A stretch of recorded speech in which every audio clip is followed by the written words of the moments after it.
Welcome to Eden Equips, the podcast that shares real life stories, practical tools to help parents, carers, educators feel equipped for the journey of raising and supporting neurodivergent children and young people. Whether you're tuning in with a coffee, you're in the car, or you have a very precious and rare quiet moment, I am so glad you're here.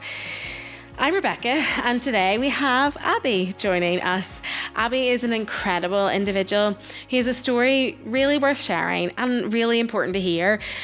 There's many words I think I could use to describe Abbie, but when I was reflecting on Abbie and conversations and things that I know about her life, the word that came to mind was warrior. Abbie has genuinely fought some of the toughest fights.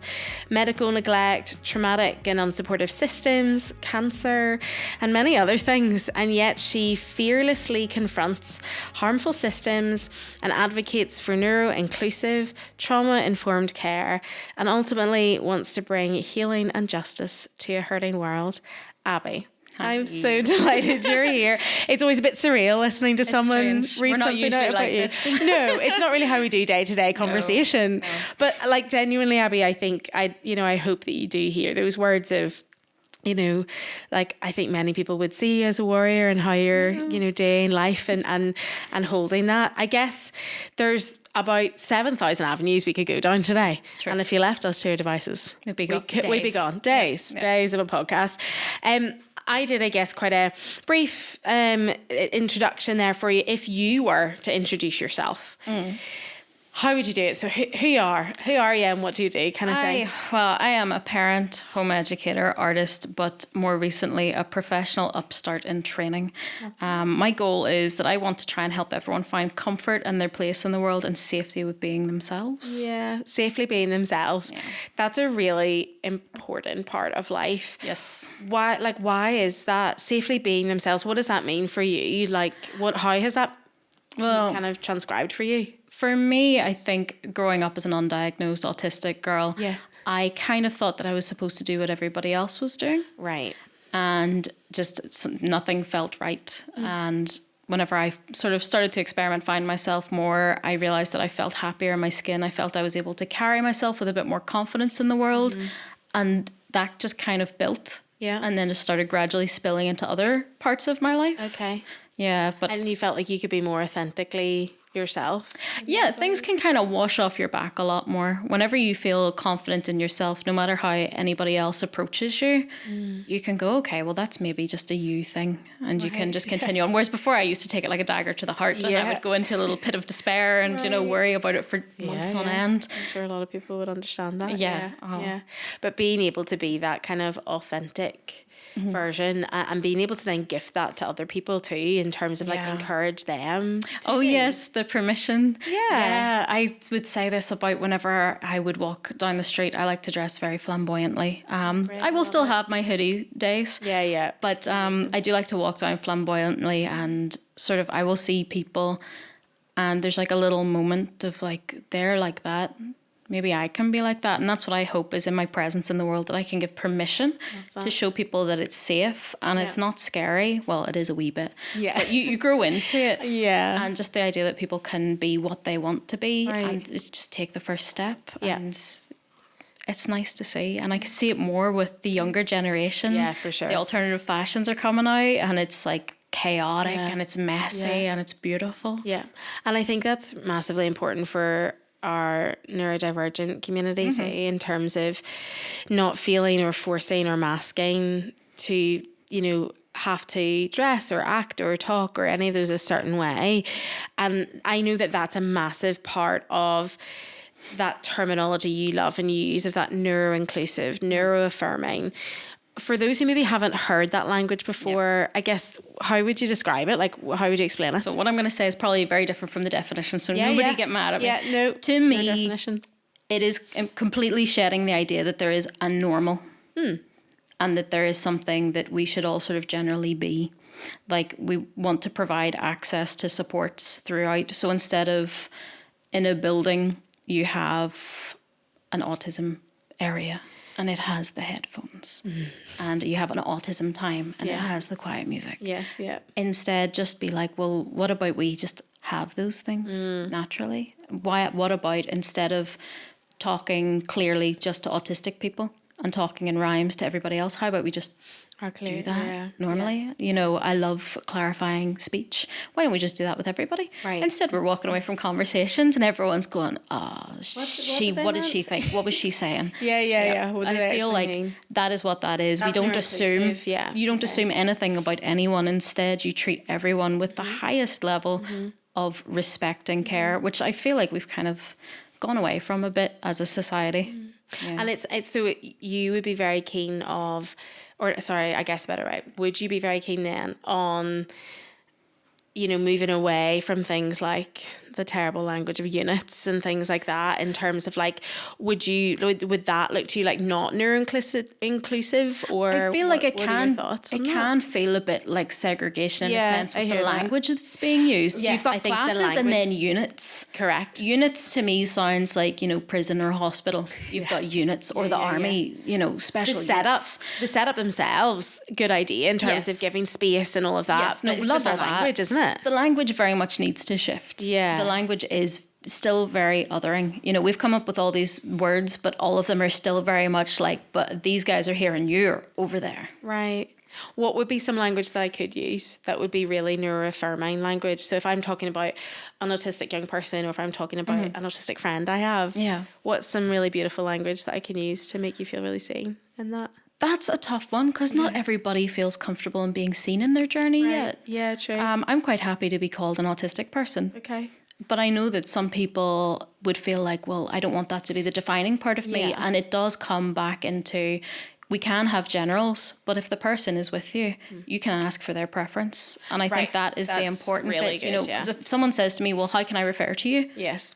Then you're able to lead the conversation. And we're on to the lovely thing of autonomy. Yes. Yeah. So I love that. I find that generalizing, while it has kindness at its heart, if you stay there and you don't move on from it. So it's a lovely starting point, but then go on to the individual, because some people will be so offended if you called them autistic, because there's so much more to them. Correct, yeah. But for me, it's an integral part of me. So if you called me a person with autism, for example, I would be like, well, I can't set it down. You know, I didn't leave it in the car. Yes. Okay, I see that. So that language, like with, you're like, well, this is an integral part of me. I like that. I didn't leave it in the car. It's here with me. Exactly. You know, like this is me. I am autistic. But also, as you say, it's then, I think even when we're looking at our young people, it's not, and I wonder if that's a little bit of terms of like when we're in classroom setup, say I'm a teacher and I'm like, I have an autistic young person coming into my class, but I don't move past that. Oh no. Then that's the difficulty, right? Like, don't be freaking out. Like, they're not going to grow horns in the middle of the lesson or anything. You know, it's the same as any other child. They will have their tough moments. They'll have their shining moments. It varies, but so does any child. Yeah, you know. Right. So not being afraid of the identification language. Yeah. Just being like, okay, this is a young person. They're going to have ways that they need supported specifically, just like every other young person in my class. Because anybody else could be going through a moment and need a bit extra support. You don't need to shine an autism spotlight on them unless they feel comfortable in doing so. Yeah, yes. And especially with assemblies, like, because that child will know it's kind of pointed at them and they'll be like, oh, Jesus. Yeah, that's like, really true. And again, like, it's so important, isn't it? Like, everyone's on their own journeys with that. Because, like, some of my young people that I taught over the years, like, I remember one wee boy I had, and he was like, I think he'd just been raised in such a way of like, this is a beautiful part of who you are. So he was so open about it from, you know, I think he was like maybe 7 or 8 when I first started teaching him, and that's how he would introduce himself. Yeah. Like, I'm, you know, whatever his name, and then I'm autistic, and that means I can do X, Y, Z, like name all these things. And he's like, but I don't like, and he'd be very, nearly like really good at boundary setting a little bit. That's really, really good, because he's setting up in life for accommodations. Correct. Because he's just straight up. Yeah, and I'd also then have had, especially my Key Stage 4 students, like my older ones who maybe hadn't had that support and struggling with that identification process, that they would be like, oh my gosh, don't you say that word. Like, because it would have still been used as a jibe. Correct. You know? They probably came from like, well, I know a lot of them did, like a bullying background in other schools. You know, so I think that's a really good thing of like neuroaffirming is all the terminology, all of that stuff's really, really important. But more important than that, seeing the person and seeing that is neuroaffirming practice of seeing an individual for who they truly are and moving away from like separation of the language as well. And that also helps for people that maybe aren't diagnosed yet. you know, because if people had have treated me in that individualistic way growing up in settings like schools and, you know, medical settings, that would have made a lot of a difference. But I didn't know I was, so I couldn't advocate. And especially if you're dealing with children, and especially if it's children who are getting later on, because the survival instinct will kick in and they'll want to try and hide those traits. Yeah. It's good to just have that gold standard of communication and kindness. Yeah, and across the board. Yeah, because then it's nothing to be scared of. Yeah, you absolutely. No, really good. And Abbie, you've talked about, like, even in an introduction there, you mentioned it really briefly. You are, and have been for quite a while, in the journey of parenting. Yeah, and 15 years. 15 years. How's that been? How's been, like, what's your kind of immediate thoughts when you think about your parenting journey? I'm lucky because I had a really good mum that was very airy-fairy and not very normal for her time. Yeah. So thankfully, I grew up with intuitive parenting. Wow, yeah. Now she made mistakes, but because that was my foundation, right, whenever I came to it, I was very much based on my intuition as well. Yeah. Now, as I learnt, I was able to go and find more resources. My youngest was diagnosed fairly young for a girl, 3. Yes, that's right. I do remember that, yeah. But which is really early for a girl. Yeah, to be fair, she had a lot go on, and God love her, she's very much a little justice warrior, so she's like, you can talk about me, mum, if it helps other kiddos. And I'm like, sweet. Her. But she did have a hard journey. Yeah. She had like elements of pica, and that was really tough. Right. But there was no impulse control whatsoever. There was no functional language until about the age of 4. So it was very much like echolalias and just things that you kind of had to know where they came from to remember the moment, to know what she was trying to say to you. What she trying to communicate. Yeah. It's hard, that, And then we found out later on, after her autism diagnosis, she was PDA. Yeah. So autonomy is a massive thing in our household. Okay. How do you do autonomy in a household? Now, it was hard at first because you have to shed so many layers of stuff that you've learned of what a parent should do, right? Yes. A parent needs to lead. Yeah. A parent needs to guide. A parent needs to tell someone what to do. Yeah. No. It's co-production. Yeah, like a nearly, you know, you read maybe more old school, inverted commas, parenting books now of like, you're in charge. You need to have the authority. Don't let them see your weakness. And that's, it is.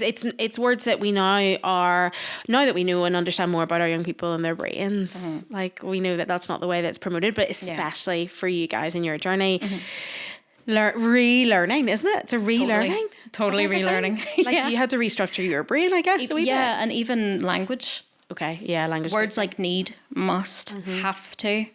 So it actually helped me relax a lot more as a parent, because I'm like, hey, so we're going to be doing this in about 15 minutes. If you could maybe get that sorted, or I can help you. Yeah. So our household seems ridiculously laid back.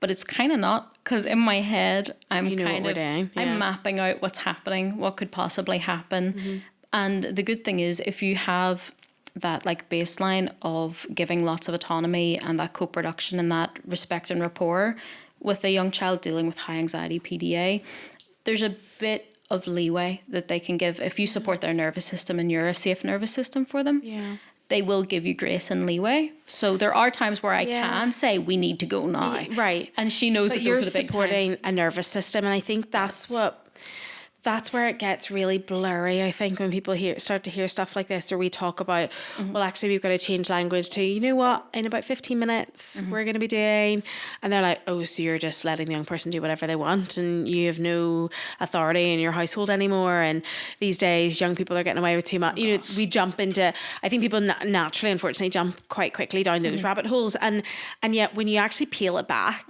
it is about supporting a young person's nervous system. Well, yeah, because if we tell them everything what to do and we're trying to push them through these feelings, they're going to go into like later childhood not knowing how to do things themselves. And this is the big thing. This is why people always tell them to do this, because they need to learn. But we're not teaching them, and especially not our autistic individuals. Now, this also must be very highly tailored. Obviously, I'm speaking for my case and my child, and I have to be careful child with to child, individual to individual, for sure. Yeah, we can't.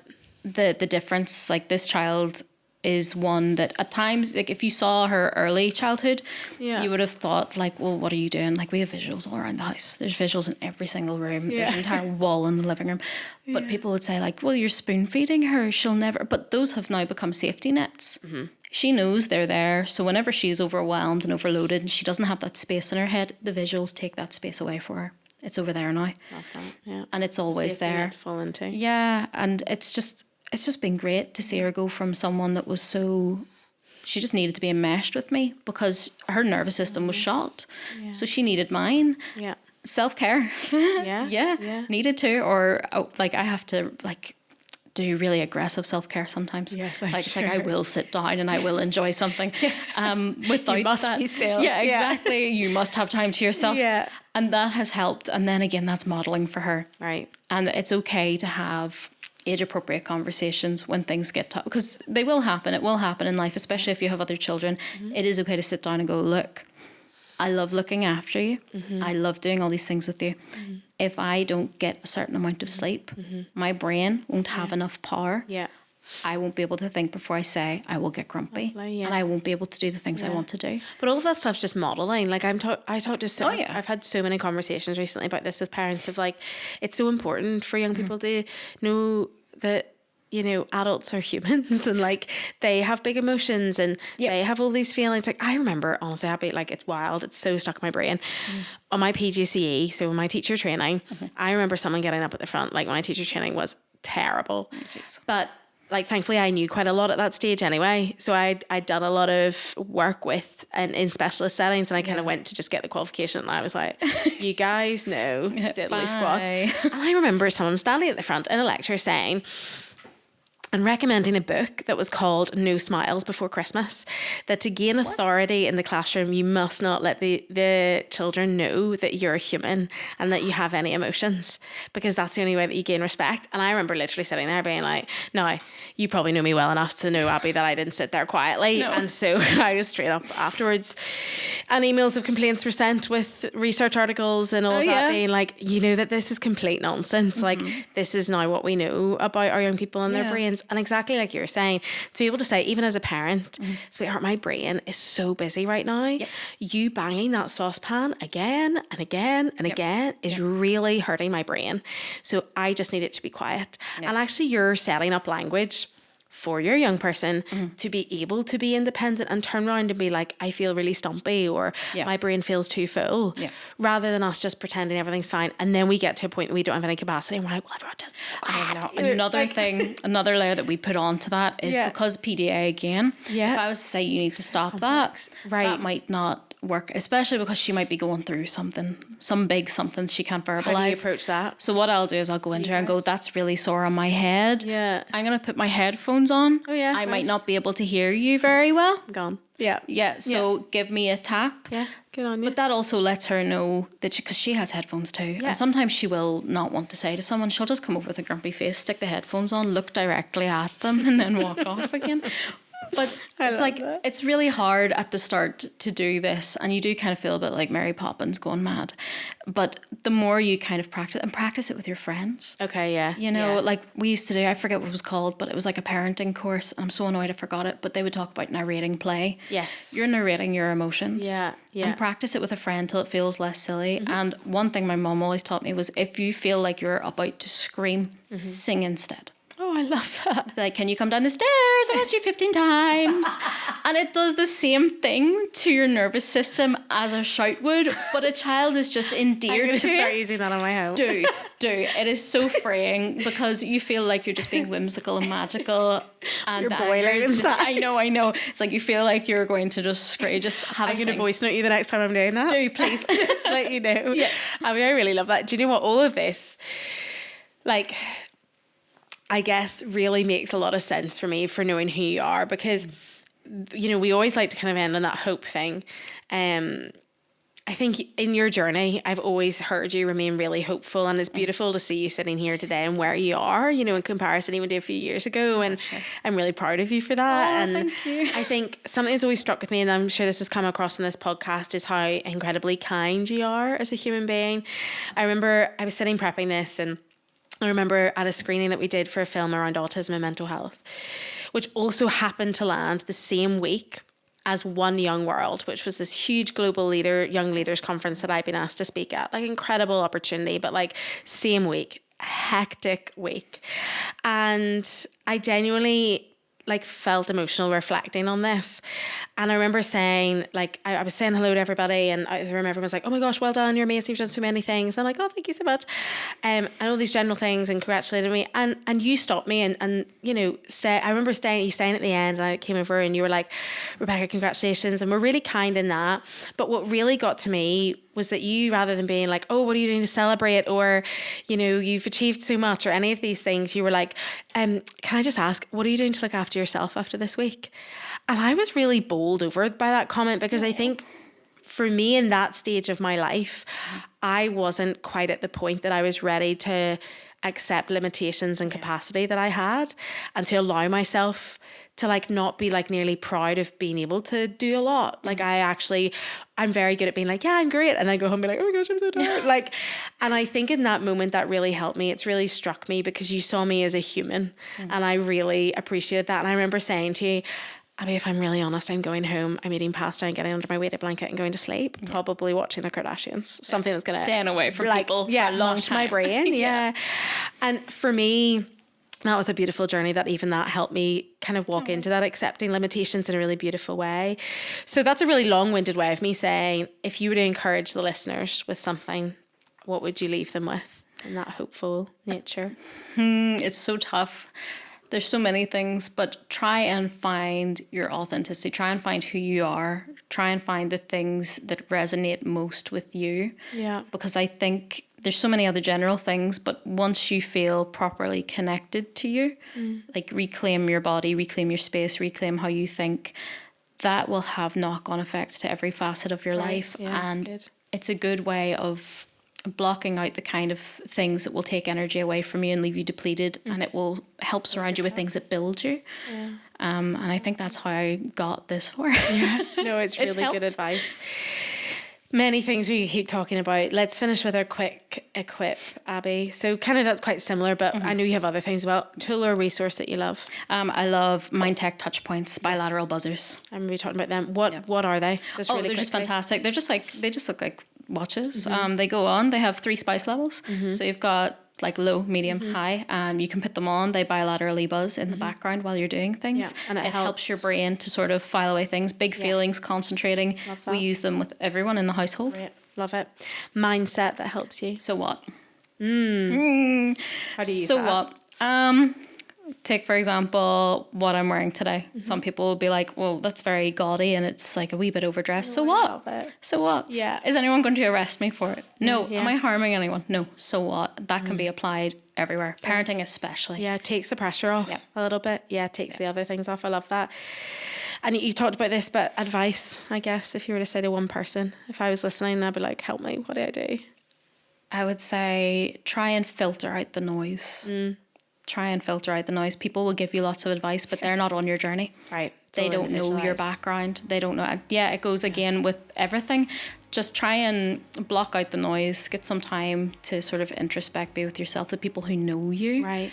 Anytime you're having a hard time. Yeah. But it's very hard to blank out the noise from outside. But just remember, they're not actually in your team. Journey. They're not on your journey. So not everything they say is worth keeping in your head. Brilliant.